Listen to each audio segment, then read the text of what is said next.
देश की संपत्ति पर पहला अधिकार मुसलमानों का है। इसका मतलब ये संपत्ति इकट्ठी करके किसको बांटेंगे? जिनके ज्यादा बच्चे हैं उनको बांटेंगे।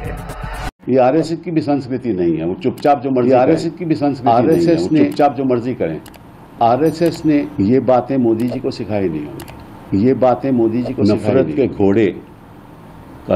के घोड़े बनकर का दूल्हा आप कभी हिंदुस्तान को बरकरार नहीं रहा। आप कभी हिंदुस्तान। नमस्कार, मैं विष्णु अग्रवाल आप सभी का स्वागत करता हूं।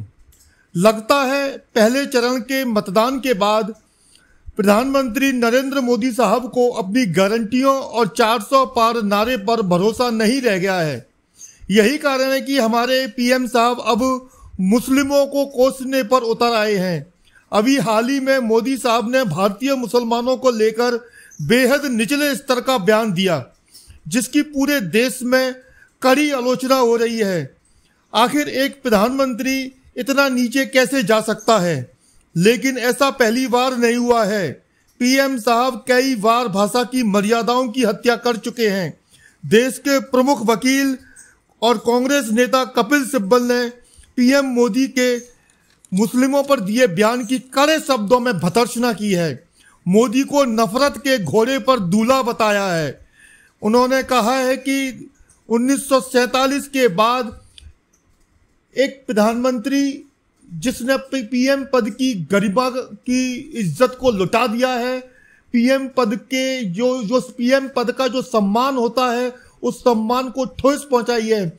आखिर एक पीएम इतना निचले स्तर पर जाके अल्पसंख्यकों के खिलाफ इस तरह का भद्दा बयान कैसे दे सकता है? इस मामले में चुनाव आयोग ने ऐसी चुप्पी साध रखी है जैसे चुनाव आयोग के सिस्टम को लकवा मार गया हो। 2024 के चुनाव की वर्तमान पोजीशन का आकलन कहता है कि 400 पार का नारा बहुत ही बुरी तरह से दम तोड़ चुका है। परिणाम जो भी हो, लेकिन मौजूदा सत्ता के प्रमुख हुक्मरान नरेंद्र मोदी साहब और उनके दल भाजपा को इंडिया गठबंधन ने कड़ी चुनौती दे रखी है। 26 अप्रैल को 89 सीटों पर दूसरे चरण का मतदान लगभग साफ कर देगा कि सेहरा किसके सिर बंध सकता है। कांग्रेस के पास खोने को कुछ भी नहीं है। 2014 और फिर 2019 में कांग्रेस पार्टी की बहुत बुरी तरह से गत हो चुकी है।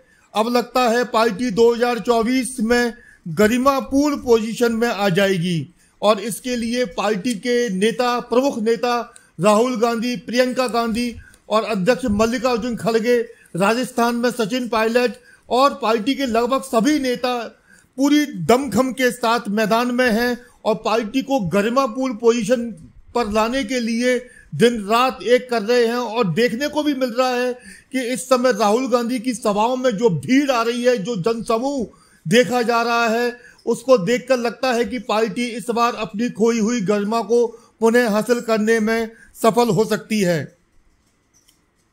2024 के इस चुनाव में प्रमुख बात यह देखने को मिल रही है कि कांग्रेस पार्टी ने सत्ताधारी भाजपा को अभी तक के चुनाव में हिंदू मुस्लिम राजनीति की गंदगी फैलाने से रोक रखा है। भाजपा के लिए राम मंदिर का मुद्दा हो या 400 पार का नारा अभी तक खोखले साबित हो रहे हैं। वहीं मोदी की गारंटी भी लगभग फुस होती नजर आ रही है। दूसरे चरण की 89 सीटों के मतदान के बाद 2024 का चुनाव आग उगलेगा, यह तय बात है।